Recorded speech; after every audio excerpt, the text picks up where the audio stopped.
नमस्कार, मैं Rana Yashwant India news पर आपका स्वागत करता हूं और आप देख रहे हैं अर्ध सत्य। आज दो बड़े मुद्दों पर बात करेंगे और उनके जितने भी ज़रूरी पहलू हैं उनको समझने की कोशिश भी करेंगे।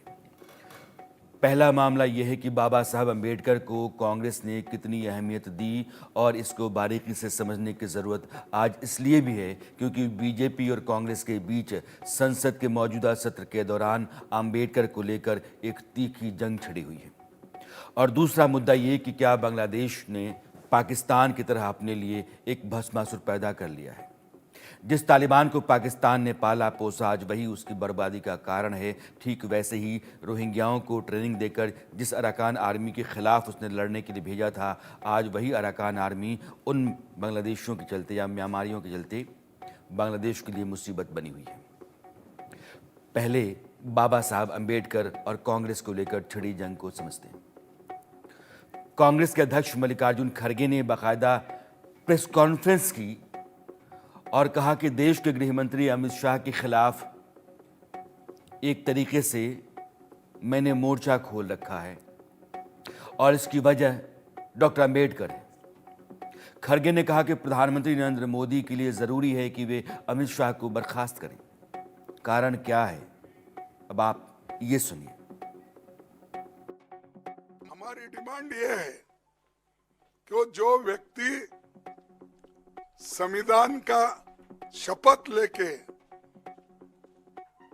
अंदर आता है, मिनिस्टर बनता है, मेंबर बनता है, अगर उस संविधान का अपमान करता है तो उसमें उसको कैबिनेट में रहने का कोई अधिकार नहीं है। उनको फौरन ड्रॉप करना चाहिए, बर्खास्त करना चाहिए, तभी इस देश के लोग शांत रहेंगे।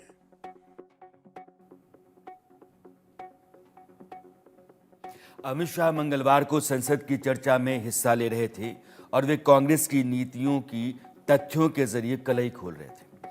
इसी दौरान बाबा साहब अम्बेडकर का जिक्र आया। कांग्रेस ने अमित शाह के बयान के एक टुकड़े को ऐसे पकड़ा जैसे उसको कोई बहुत बड़ा मौका मिल गया हो। वह टुकड़ा उसके बाद सोशल मीडिया पर वायरल होता रहा और बीजेपी के खिलाफ जो नेता हैं वे बाबा साहब की दुहाई देकर अमित शाह और बीजेपी को कोसते रहे। वह जो टुकड़ा है वह मैं आपको सुनाता हूं। मान्यवर, अभी एक फैशन हो गया है आम्बेडकर आम्बेडकर आम्बेडकर आम्बेडकर आम्बेडकर आम्बेडकर। इतना नाम अगर भगवान का लेते तो 7 जन्मों तक स्वर्ग मिल जाता। अच्छी बात है।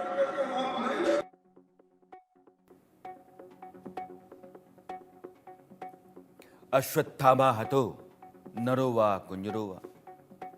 महाभारत में धर्मराज युधिष्ठिर ने अश्वत्थामा हतो यह तो बहुत जोर से कहा, लेकिन नरो वा कुंजरो वा आहिस्ता कहा। जोर से जो कहा वो इसलिए कहा ताकि द्रोणाचार्य सुने और उनको पुत्र शोक हो जाए। और नरो वा कुंजरो वा एक धोखा था क्योंकि उन्होंने उसको आहिस्ता कहा। संदर्भ और संपूर्णता से किसी बात को अगर आप काट देते हैं तो उसका अर्थ उल्टा हो सकता है, असर उसका उल्टा हो सकता है। यही कांग्रेस ने अमित शाह के बयान के टुकड़े के साथ किया। यही बताने के लिए मल्लिकार्जुन खड़गे की प्रेस कॉन्फ्रेंस के घंटे भर के भीतर अमित शाह मीडिया के सामने आ गए। उन्होंने ये गुजारिश की कि उनके पूरे बयान को सुनाया जाए और कांग्रेस जो करतूत कर रही है उसकी असलियत को भी वो सामने लाएं, यानी कि मीडिया के लोग सामने लाएं। फिर से एक बार चिर परिचित अपनी पुरानी नीति पर कांग्रेस आई है और उन्होंने मेरे बयान को तोड़ मरोड़ कर आधा ही दिखाकर जनता के सामने रखना और भ्रांति फैलाने का प्रयास किया है। कृपया मेरा पूरा बयान आप सभी लोग जनता तक पहुंचाइए तो दूध का दूध और पानी का पानी हो जाएगा। अमित शाह कह रहे हैं कि उनके बयान को कांग्रेस ने तोड़ मरोड़ कर रखा और वह सरासर गलत कर रही है। जाहिर है आपको पूरा बयान सुनना चाहिए। यह मैं आपको आगे सुनाऊंगा क्योंकि उनके पूरे बयान का लिंक प्रधानमंत्री नरेंद्र मोदी ने अपने एक्स पोस्ट के साथ टैग किया है। इतना जरूर है कि कांग्रेस ने बाबा साहेब को लेकर जो माहौल बनाया, उससे प्रधानमंत्री को लग गया कि उन्होंने और उनकी सरकार ने डॉक्टर अंबेडकर को लेकर या उनके नायकत्व को लेकर उसे उभारने में जितनी लगन मेहनत की है, कांग्रेस उस पर चोट पहुंचा रही है।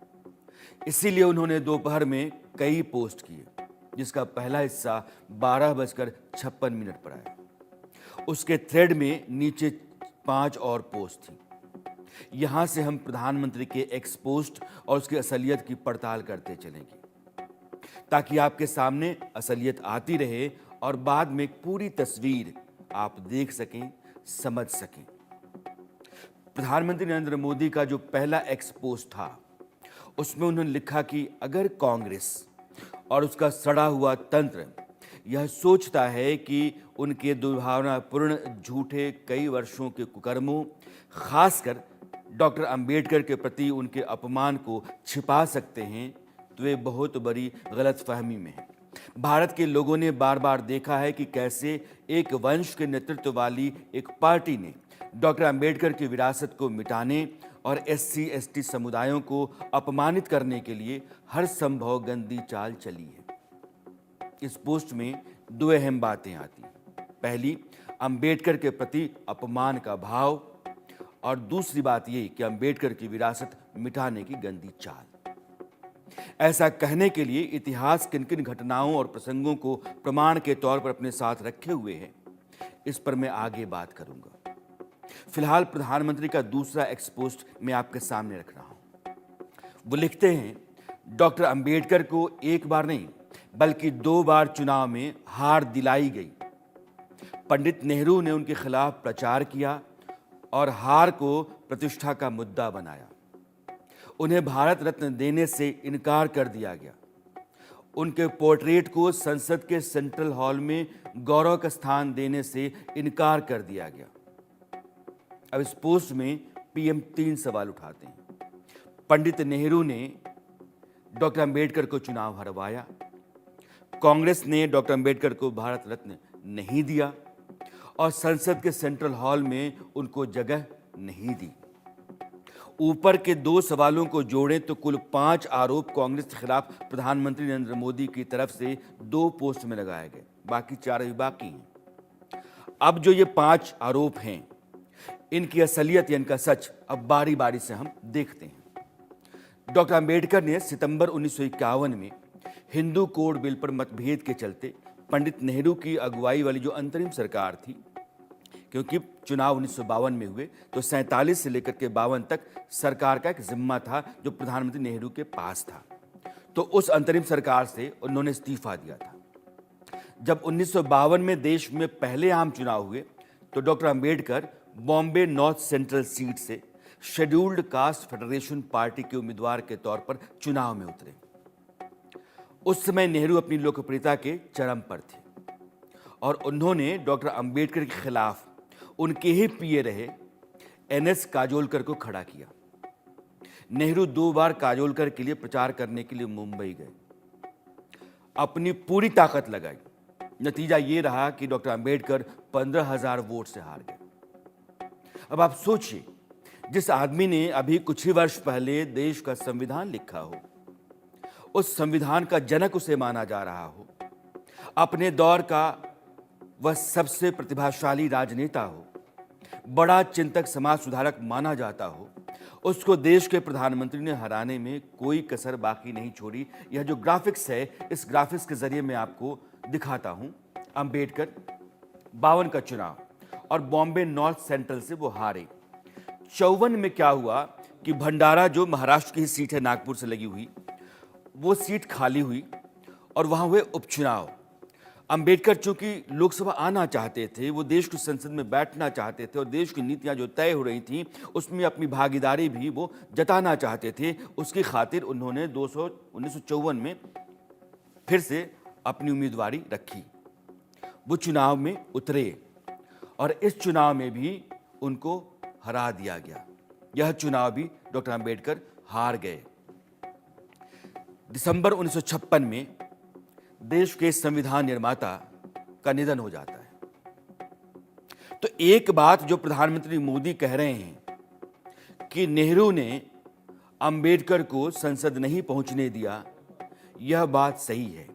यह जो 52 और 54 यह दोनों लोकसभा चुनाव थे, बॉम्बे नॉर्थ सेंट्रल और भंडारा के, इन दोनों सीटों पर अंबेडकर नहीं जीते, संसद नहीं पहुंचे। यह बात सुनिश्चित करने में पंडित नेहरू ने अपनी पूरी ताकत लगाई और चूंकि उस समय उनकी लोकप्रियता चरम पर थी, इसलिए उनको लग रहा था कि डॉक्टर अंबेडकर को हराना आसान है।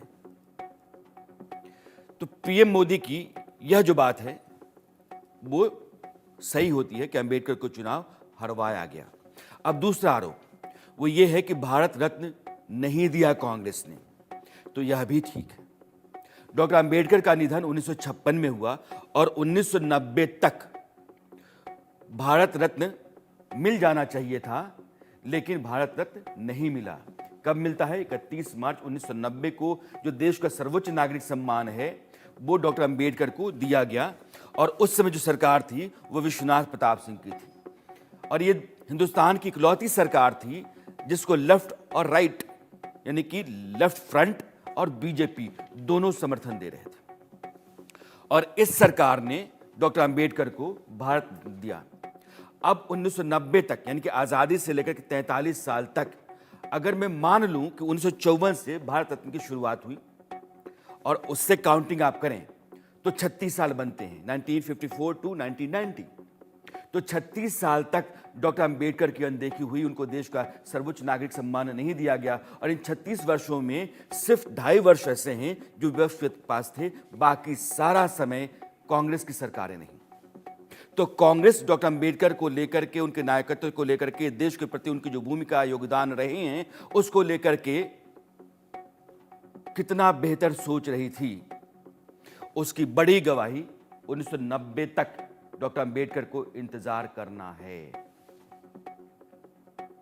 यानी यह बात भी ठीक है कि कांग्रेस ने बाबा साहब अंबेडकर को भारत रत्न नहीं दिया। ये दोनों बातें साफ हो गई। प्रधानमंत्री जो कह रहे हैं ये दो बातें, और इन दोनों बातों पर जो इतिहास है वो अपने आप को सही साबित कर रहा है कि ना तो आपने उनको संसद पहुंचने दिया और ना ही आपने उनको भारत रत्न दिया। अब गृह मंत्री का बयान सुनिए। जहां तक भारत रत्न देने का सवाल है, कांग्रेस के नेताओं ने कई बार खुद ही अपने आप को भारत रत्न दिए हैं। 55 में नेहरू जी ने खुद को भारत रत्न दे दिया, 71 में इंदिरा जी ने खुद को भारत रत्न दे दिया और 1990 में बाबा साहब को भारत रत्न तब मिला जब कांग्रेस पार्टी सत्ता में नहीं रही और भारतीय जनता पार्टी के समर्थन वाली सरकार थी। 1990 तक कांग्रेस पार्टी बाबा साहब को भारत रत्न न मिले इसका बड़े जतन से प्रयास करती रही, यहां तक कि बाबा साहब की जयंती को भी, 100वीं जयंती को भी मनाने का मना ही कर दिया गया।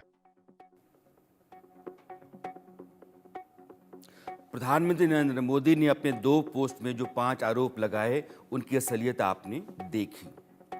अब तीसरा जो एक्स पर उनका पोस्ट है वो कहता है कि कांग्रेस जितनी कोशिश करे वो इस बात से इनकार नहीं कर सकती कि SC ST समुदायों के खिलाफ सबसे भयानक नरसंहार उसके शासनकाल में हुए हैं। वर्षों तक वो सत्ता में बैठे रहे लेकिन SC और ST समुदायों को सशक्त बनाने के लिए कुछ भी नहीं किया।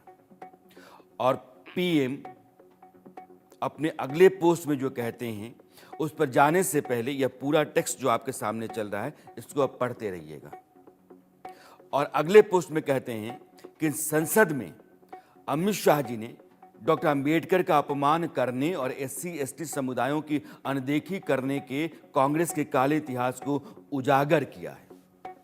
अमित शाह ने जो तथ्य स्पष्ट किए हैं उससे कांग्रेस भौचक्की रह गई। यही कारण है कि वो अब नाटकीयता में लिप्त हो गए हैं। कांग्रेस के लिए दुख की बात यह है कि लोग सच्चाई जानते हैं। प्रधानमंत्री ने संसद में गृह मंत्री के बयान का पुरजोर समर्थन किया क्योंकि कांग्रेस आधे को पूरा बताकर प्रचारित कर रही थी। इसलिए अब जरूरी है कि आप पूरा बयान जो गृह मंत्री अमित शाह का संसद के भीतर था बाबा साहब अम्बेडकर को लेकर के, जिसके लिए उन्होंने प्रेस कॉन्फ्रेंस की, उस बयान को आप सुनिए। तो सात अर्थ में अंबेडकर जी के प्रति आपका भाव क्या है, ये मैं बताता हूं। मान्यवर, अंबेडकर जी को देश की पहली कैबिनेट से इस्तीफा क्यों दे दिया? अंबेडकर जी ने कई बार कहा कि अनुसूचित जातियों और जनजातियों से हुए व्यवहार से मैं असंतुष्ट हूं। सरकार की विदेश नीति से मैं असहमत हूं और आर्टिकल 370 से मैं असहमत हूं। इसलिए वो छोड़ना चाहते थे। उनको आश्वासन दिया गया, आश्वासन पूरा नहीं हुआ। उन्होंने इग्नोरेंस के चलते इस्तीफा दे दिया। और एक श्री BC रॉय ने पत्र लिखा कि अंबेडकर और राजा जी जैसे दो महानुभाव मंत्रिमंडल छोड़ेंगे तो क्या होगा। तो नेहरू जी ने उनको जवाब में लिखा है, राजा जी के जाने से तो थोड़ा बहुत नुकसान होगा, अंबेडकर के जाने से मंत्रिमंडल कमजोर नहीं होता है। मान्यवर, ये विचार जो खड़गे जी कह रहे हैं ना, क्या आपत्ति है? जिसका विरोध करते हो उसका वोट के लिए नाम देना है, कितना उचित है? क्योंकि अब अंबेडकर जी को मानने वाले पर्याप्त संख्या में आ गए हैं, इसलिए आप अंबेडकर अंबेडकर कर रहे हो। मान्यवर, मुंबई के मेयर ने एक पत्र लिखा था कि मऊ में अंबेडकर जी का स्मारक बनाना चाहिए। मऊ में जो अंबेडकर जी का जन्म स्थान था, सुझाव लिखा। उन्होंने कहा आमतौर पर स्मारक निजी पहल से बनाने चाहिए। यदि सरकार किसी प्रकार की सहायता करती है तो वो उचित नहीं होगा। उनके कितने स्मारक बने साहब? कोई स्मारक अंबेडकर जी का नहीं बना, देश भर में नहीं बना। अंबेडकर जी के स्मारक कब बने? जब भारतीय जनता पार्टी सत्ता में आई, तब मऊ में डॉक्टर अंबेडकर के जन्म स्थान पर स्मारक बना। लंदन में अध्ययन करते थे, वहां स्मारक बना। नागपुर में शिक्षा दीक्षावलित वहां बना। दिल्ली में महापरिनिर्वाण स्थल पर बना और मुंबई में चैत्य भूमि में भी बन रहा है। हमने 5 तीर्थ बनाए महामानव। ये पूरा बयान है। इसमें आगे उन्होंने कहा था अंबेडकर अंबेडकर अंबेडकर ये करते हैं, इतने में तो भगवान मिल जाते, यही चला रहे हैं आप। उसके बाद उन्होंने कहा था कि अंबेडकर को लेकर के आपका रवैया क्या रहा, आपकी राजनीति क्या रही है, यह पूरा विस्तार है, इससे काट करके उस टुकड़े को चलाया जा रहा है। और गृह मंत्री यही कह रहे थे कि ये फरेब है। जो पूरा बयान है वो आपके चेहरे का नकाब उतारता है, इसलिए आपने एक टुकड़ा चला करके एक गहरी साजिश की। प्रधानमंत्री नरेंद्र मोदी ने अमित शाह के बयान को लेकर कांग्रेस पर जो आक्रामक हमला किया, उसका कारण यही है कि जो बात आधी दिखाई फैलाई जा रही थी, पीएम ने अपने अगले ट्वीट में कांग्रेस को लेकर के आगे और हमलावर हुए और लिखते हैं कि हम जो कुछ भी हैं वो डॉक्टर बाबा साहब अम्बेडकर की वजह से ही हैं। हमारी सरकार ने पिछले 1 दशक में डॉक्टर बाबा साहब अम्बेडकर के सपने को पूरा करने के लिए अथक प्रयास किया है। किसी भी क्षेत्र को लें, चाहे वो 25 करोड़ लोगों को गरीबी से निकालना हो, SC/ST एक्ट को मजबूत करना हो, हमारी सरकार के प्रमुख कार्यक्रम जैसे स्वच्छ भारत, प्रधानमंत्री आवास योजना, जल जीवन मिशन, उज्ज्वला योजना और बहुत कुछ, इन सभी योजनाओं ने गरीबों और हाशिए पर पड़े लोगों के जीवन को छुआ है। यहाँ कल्याणकारी योजनाओं का जो आंकड़ा है मैं आपको दिखाना चाहता हूं, इसलिए जो गरीब हैं, जो वंचित हैं, जिनके लिए कल्याणकारी योजनाएं हैं, उनमें जो सबसे बड़ी तादाद है वो शेड्यूल्ड कास्ट की है। और जब ये योजनाएं लोगों तक पहुंच रही हैं, इनका फायदा पहुंच रहा है, तो जाहिर है उसमें बहुतायत जो है वो वंचित, दलित, दमित, शोषित वर्ग की होगी। इसलिए ग्राफिक्स के जरिए आपको मैं दिखाना चाहता हूं कि यह जो योजनाएं हैं कहां तक पहुंची हैं, और इनमें जो सबसे गरीब है वो वही तबका है जिसकी पैरवी अंबेडकर करते थे। दलित, शोषित, वंचित, कमजोर तबका, हाशिए पर खड़ा हुआ समाज के आखिरी पायदान पर जो है वो तबका। आवास योजना, मकान मिले 4 करोड़ से ज्यादा लोगों को। जल जीवन मिशन, नल से जल पहुंचाने की योजना, 12 करोड़ गांवों के लोगों को, 12 करोड़ परिवारों को जल जीवन मिशन का फायदा मिल रहा है, साफ पानी पीने का मिल रहा है। और उज्ज्वला योजना यानी कि रसोई गैस, तो वो चूल्हा जला करके धुएं से बीमार पड़ने की जो मजबूरी थी, उस मजबूरी से बाहर निकालने वाली जो योजना है वो 11 करोड़ परिवारों तक पहुंची है, उसका फायदा मिला है उनको। तो जाहिर है कि यह जितने भी परिवार हैं इसमें उसकी हिस्सेदारी ज्यादा होगी जिससे सबसे गरीब होगा, और सबसे गरीब दलित समाज। इसलिए नरेंद्र मोदी कह रहे हैं कि ये कल्याणकारी योजनाएं बाबा साहब अम्बेडकर के सपने को पूरा करने के लिए रही हैं, और वो कर रही हैं। अब डॉक्टर अम्बेडकर पर पीएम के उस आखिरी पोस्ट की पड़ताल करते हैं जिसमें उन्होंने दावा किया कि हमारी सरकार ने पंच तीर्थ यानी कि डॉक्टर अम्बेडकर से जुड़े हुए वो 5 स्थान, प्रतिष्ठित जगहें, उनको विकसित करने के लिए काम किया है। कई दशकों से चैत्य भूमि के लिए भूमि का मुद्दा लंबित था। हमारी सरकार ने न केवल इस मुद्दे को सुलझाया बल्कि मैं वहां प्रार्थना करने भी गया हूं। हमने दिल्ली में 26 अलीपुर रोड को भी विकसित किया जहां डॉक्टर अम्बेडकर ने अपने अंतिम वर्ष बिताए। लंदन में जिस घर में वे रहते थे उसे भी सरकार ने अधिग्रहित किया। जब डॉक्टर अम्बेडकर की बात आती है तो हमारा सम्मान और श्रद्धा सर्वोच्च है।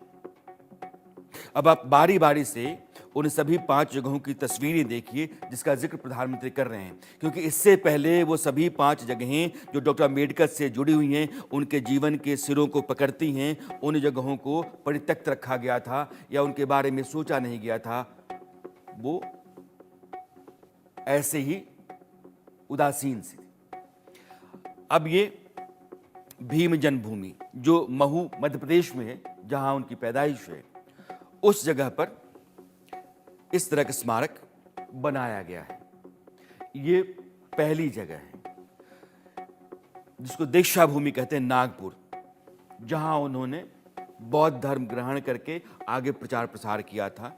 दीक्षा भूमि, ये तस्वीर आपके सामने है। नरेंद्र मोदी की सरकार ने इसको खड़ा किया। अलीपुर का घर, दिल्ली, जहां उन्होंने अंतिम वर्ष बिताए, उसको उन्होंने स्मारक का रूप दिया है और यहां बाबा साहब अम्बेडकर के अंतिम वर्षों की यादें संचित हैं। लंदन का वो घर जहां रह करके उन्होंने पढ़ाई पूरी की थी, जिसको शिक्षा भूमि कहते हैं, उस घर को भी भारत सरकार ने अधिग्रहित किया, स्मारक के तौर पे खड़ा किया। चैत्य भूमि मुंबई में, जहां प्रधानमंत्री कह रहे हैं कि हम वहां गए, वहां जा करके और हमने वहां उस जगह पर अपनी उपस्थिति दर्ज कराई।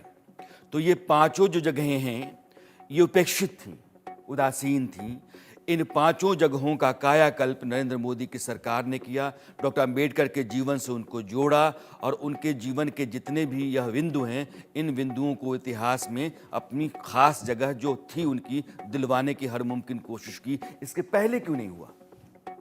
इसके पहले अगर कांग्रेस कहती है कि बाबा साहब संविधान के निर्माता हैं, कांग्रेस उनका सम्मान करती रही है और कांग्रेस की नीति बाबा साहब के आदर्शों पर चलने की रही है, तो बाबा साहब से जुड़ी हुई जितनी भी जगहें थीं वो उपेक्षित कैसे थीं?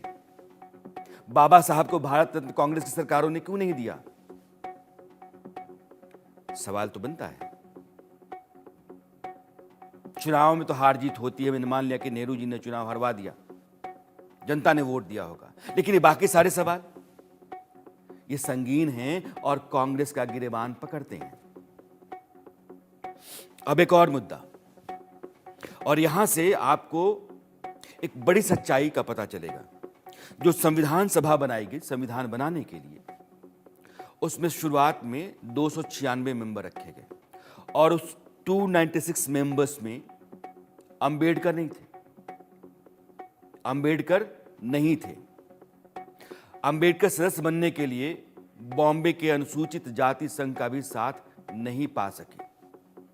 जब वो बॉम्बे में असफल रहे तो उनकी मदद किसने की? बंगाल के एक दलित नेता जोगिंद्रनाथ मंडल ने।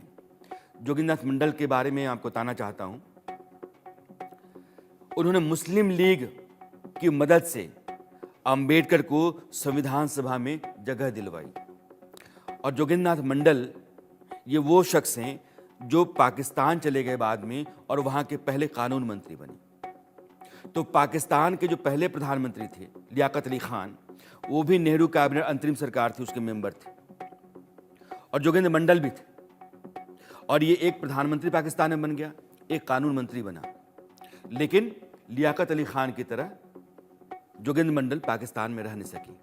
1950 में वो हिंदुस्तान लौट आए। खैर, जिन जिलों के वोट से अंबेडकर को संविधान सभा में पहुंचाया गया था, वो हिंदू बहुल होने के चलते पूर्वी पाकिस्तान में चले गए, पाकिस्तान का हिस्सा हो गए। इसका नतीजा यह हुआ कि अंबेडकर पाकिस्तान की संविधान सभा के मेंबर बन गए और भारत की संविधान सभा थी उससे उनकी सदस्यता रद्द कर दी गई। अब आप सोचिए, जिस आदमी को आपने संविधान सभा में नहीं लिया, उस आदमी को जोगिंद्र मंडल ने मुस्लिम लीग के कोटे संविधान सभा में भेजा, फिर बंटवारा हो जाता है। जिस जगह से वो जीत करके आते हैं वो जगह पाकिस्तान में चली जाती है, तो पाकिस्तान के संविधान सभा के मेंबर हो जाते हैं। फिर आप यहां से मेंबरशिप खत्म कर देते हैं। फिर क्या होता है? जब कहीं से उम्मीद नहीं बची तो अंबेडकर ने धमकी दी कि उस संविधान को स्वीकार नहीं करेंगे और इसे राजनीतिक मुद्दा बनाएंगे। कहा जाता है कि इसके बाद ही कांग्रेस आलाकमान ने उन्हें जगह देने का फैसला किया। इसी दौरान बॉम्बे के एक सदस्य एम.आर. जयकर ने संविधान सभा में अपना पद छोड़ा, इस्तीफा दिया और कांग्रेस पार्टी ने यह निर्णय लिया कि एम.आर. जयकर की जो खाली जगह हुई है इसको अंबेडकर से भरा जाएगा। इतने पापड़ बेलने पड़े संविधान सभा में उस आदमी को आने के लिए जिस आदमी ने संविधान पूरा का पूरा लिखा। इंसाफ करते हैं, उनके आदर्शों पर चलते हैं। सच रखना हमारा काम है आपके सामने और वही हम रख रहे हैं। पंडित नेहरू के पत्र और संवाद के हवाले से यह भी साफ होता है कि वे अंबेडकर को लेकर कोई बहुत बेहतर राय नहीं रखते थे।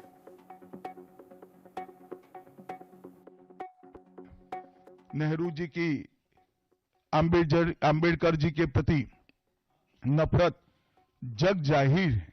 नेहरू जी की खुद की किताब selected works of Jawaharlal Nehru second series volume 16, इसके भाग 2 की पृष्ठ संख्या 532 पर एक पत्र का उल्लेख है, जब बीसी राव ने नेहरू जी को पत्र लिखकर कहा कि अंबेडकर जी मंत्रिमंडल से इस्तीफा देकर जाने का मन बना रहे हैं। तब नेहरू जी का ये जवाब था, अंबेडकर के जाने से मंत्रिमंडल में कोई फर्क नहीं पड़ने वाला है। अंबेडकर जी के महान योगदान का मूल्यांकन जवाहरलाल जी किस तरह से करते थे, इससे बड़ा कोई उदाहरण नहीं हो सकता। जब पंडित जी की एक और किताब को पढ़ते हैं, लेटर टू चीफ मिनिस्टर में एक उल्लेख है, बंबई के मेयर ने एक पत्र में बाबा साहब के अंबेडकर के जन्मस्थान महू में उनका स्मारक बनाना चाहिए, ऐसा सुझाव दिया।